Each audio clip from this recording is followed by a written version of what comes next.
Hello and welcome to the show. I am here on Project Cars 2, tackling a snowy Nurburgring once more. Today's vehicle of choice, a much requested car, one that I am pretty terrified of running, I will be honest. However, a much requested vehicle nevertheless. It is the Zakspeed Capri, a crazy, powerful, scary fast Group 5 race car with a massive turbo and, well, it's some 600 horsepower going through the rear wheels. The turbos are going to be an important part. The turbo lag and the ferocity at which the power is delivered when you hit that kind of turbo threshold. It's going to be an interesting one. It is going to be an interesting one. This isn't going to be easy to drive. I've only got one lap at the end of the day to get the Capri around the Nurburgring. This is not going to be challenging the LMP cars. Its main rival is potentially going to be the Audi S1, the initial early benchmark, the little road car. 9:22 was the lap time it set around here, and if I can go faster than that with the Capri, I think I'll be doing relatively well. Sure, in normal conditions the Capri would be miles faster, but here there are some real concerns. I forgot to show you, I did turn the boost pressure up to 100% before we started, as I have to with all of these crazy turbo cars. So it has got as much power as possible, but it's all going to be... But you can hear the turbo going. It's got as much power as we can have on a snowy Nürburgring, and I've got one lap here to, well, try and go as fast as we possibly can. It's going to be tentatively on the throttle. We're not going to be mashing the power down on the exit of these corners like we have done with the last few vehicles. Can't really be sliding the car around. It's never going to have the grip to get away with it. Ooh, okay. I will say already the kind of good news is the turbos are not as bad as the Sierra. I actually really feared they were going to be mad. They are mad, but they're not quite the Sierra levels of just an on-off switch and you are going to end up stuck with that 200 horsepower because you can't go near the turbos. This is a little bit more gradual. It's not easy. However, I can see through these first corners if I even get this a slight bit wrong. We're not going to be able to get to full throttle in second gear. Not a hope in hell we're going to be able to do it. Third gear, maybe. No, bumps, bad things. I mean, we can get to full throttle in fourth, but we got really thrown around by bumps here. Okay, that was a little scary. Third gear, through the next corner we go. Again, we can, when it's perfectly straight, we can probably get away with full throttle. Up until then, I don't think I can do it in the Capri. Not controlled. Fifth gear, we should be able to get some power down. Oh, I think we almost got airtime. No car has got airborne there before. We've been flat in a number of cars through that section.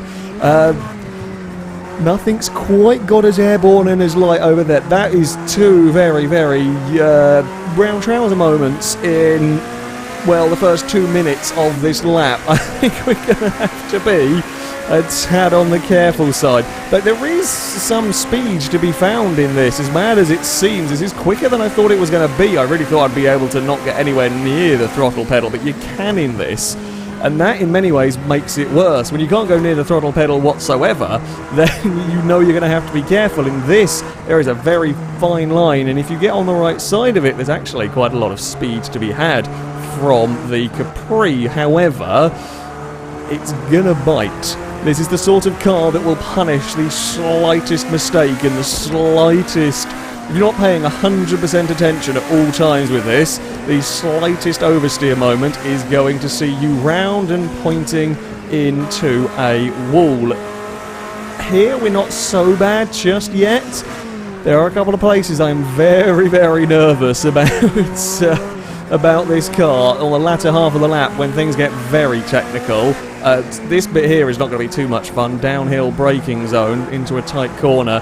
The good news is the back end is staying relatively planted. It's not off-power oversteer that we have seen from some cars that will get the Capri. It's all about the power delivery here. Not exactly surprised by that, but it's something that we're going to have to... I mean, You can probably see on the telemetry how much I'm having to adjust the throttle position just to try and find somewhere where there's some grip, just to find somewhere where we're not spinning the wheels like a madman.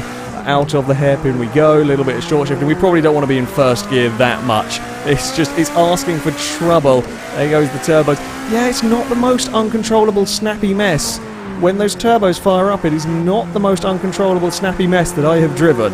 Not by a long shot, which does surprise me. When people want to see the Zakspeed Capri, I was expecting it to be on the barely drivable side, and this is not awful. Not easy, but it's not awful.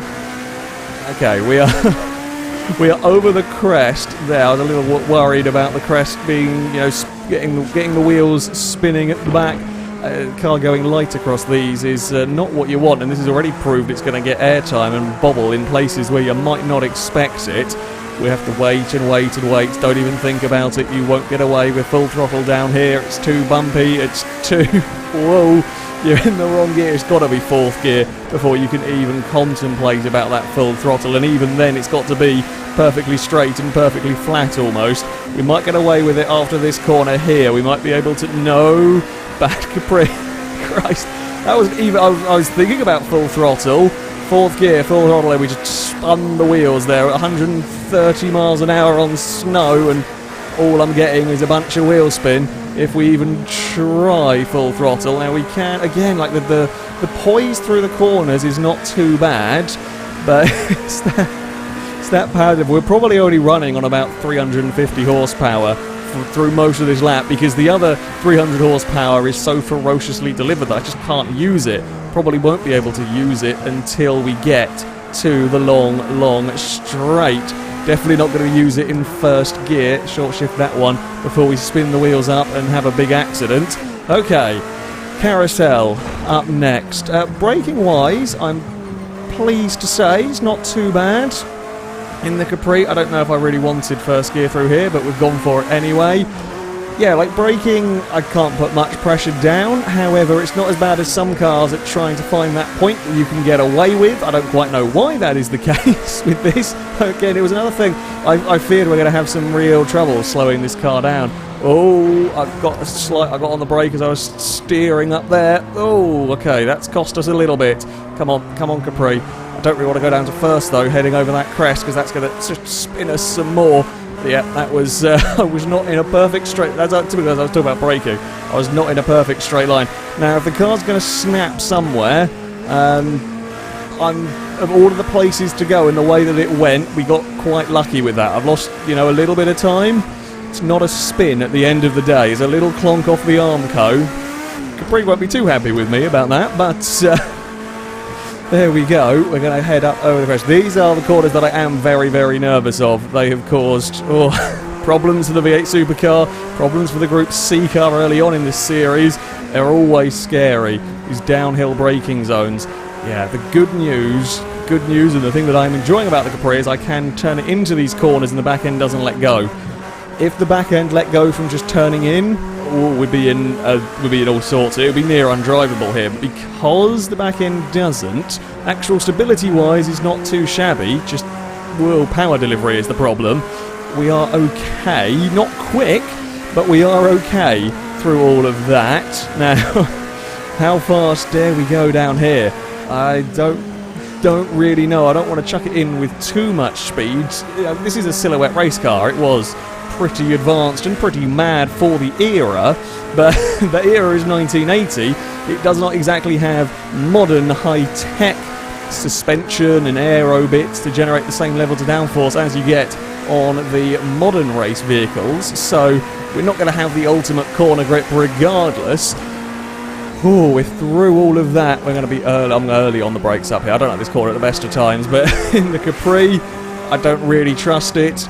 We are going to be a little bit cautious. If we were driving the Le Mans car, the Porsche that we had last time out, that was coming up towards ending its lap roundabout now.